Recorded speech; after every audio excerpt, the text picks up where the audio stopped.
আগামী ১২ ফেব্রুয়ারি অনুষ্ঠেয় গণভোট ও ত্রয়োদশ জাতীয় সংসদ নির্বাচনকে সামনে রেখে নতুন নির্দেশনা জারি করেছে নির্বাচন কমিশন।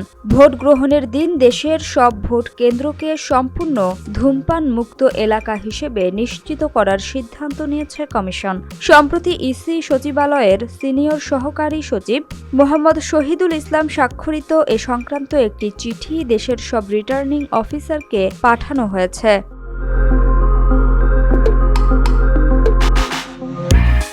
এতে উল্লেখ করা হয়, ১২ ফেব্রুয়ারি ২০২৬ তারিখে অনুষ্ঠিত হতে যাওয়া ত্রয়োদশ জাতীয় সংসদ নির্বাচন উপলক্ষে গণভোট চলাকালে ভোটদান কেন্দ্রগুলোকে ধূমপান মুক্ত এলাকা হিসেবে ঘোষণা করার সিদ্ধান্ত গ্রহণ করেছে নির্বাচন কমিশন।